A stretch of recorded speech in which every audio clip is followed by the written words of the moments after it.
Mon hélicoptère s'est écrasé dans un brouillard épais. C'est la cause de ma mort et de celle de 8 autres personnes dont ma fille Gianna. Je m'appelais Kobe Bryant et j'étais l'un des plus grands joueurs de basketball de tous les temps. Voici mon histoire. C'était le 26 janvier 2020. Nous étions en route pour un tournoi de basketball où je devais entraîner l'équipe de Gianna. J'avais l'habitude de voyager en hélicoptère pour gagner du temps et être plus présent pour ma famille, surtout pendant la saison de la NBA. J'ai commencé à jouer au basketball à 3 ans, inspiré par mon père. J'ai grandi en Italie où j'ai appris plusieurs langues. J'ai rejoint la NBA à 17 ans sans passer par l'université. J'ai joué 20 ans pour les Lakers, remportant 5 titres, 2 médailles d'or olympiques et devenant le 4e meilleur marqueur de l'histoire. J'ai aussi écrit un livre et un court-métrage animé sur ma passion pour le basketball qui m'a valu un Oscar.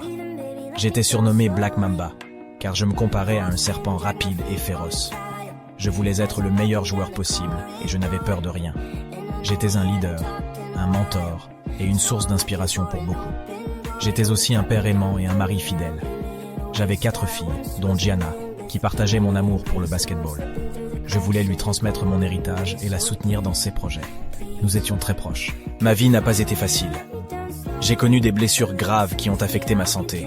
J'ai pris ma retraite en 2016, après avoir marqué 60 points lors de mon dernier match. Ma mort a été un choc pour le monde entier.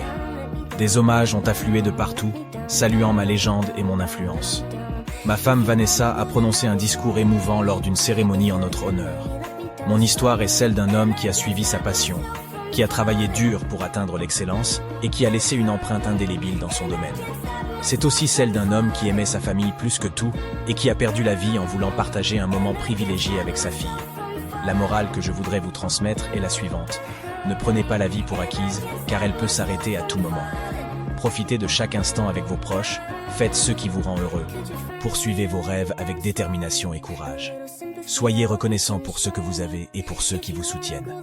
Je vous dis au revoir avec ces mots que j'ai prononcés lors de mon dernier match. Mamba out.